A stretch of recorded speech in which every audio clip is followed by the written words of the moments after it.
Mute your group chats and get your notebooks ready because we are talking about friendship.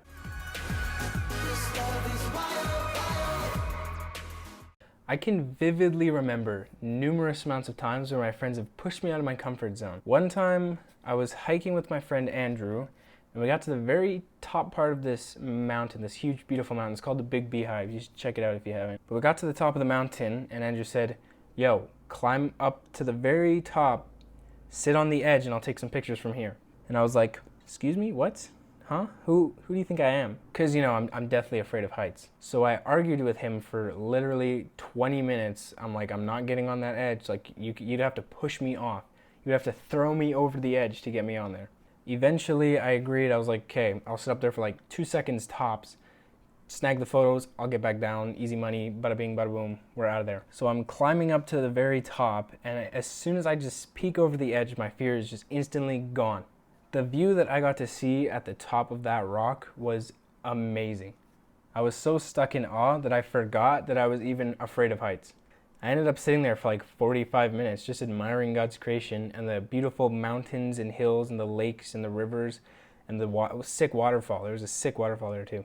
Now the reason I shared this story wasn't to tell you go on hikes, even though that would be great for your health and hikes are really fun. It was to show you what real friendships look like. I was stuck in my own head and paralyzed by the fear that I had, kind of like I often am with heights, because they're scary, man. Like, what if you just like trip and you're like, oh, and then you're dead? But Andrew was able to help me through that, and I ended up experiencing something I will never forget. The view was 1 Corinthians 15:33 says this, "Do not be misled. Bad company corrupts good character." Now I have seen it and I have experienced it, where bad company truly ruins good character.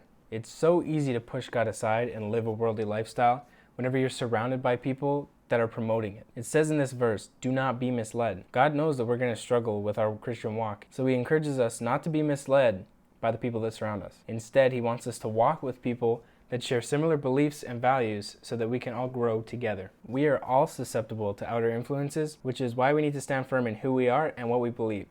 And that goes for everything, not just Christianity. Proverbs 13 verse 20 says this, "Walk with the wise and become wise, for a companion of fools suffers harm." Are the people you hang around with wise? Are they thinking before they speak? What kind of lifestyle are they living? These are some questions you could ask to see what kind of influence your friends have on you. Now, I'm not saying it's bad to have non-Christian friends.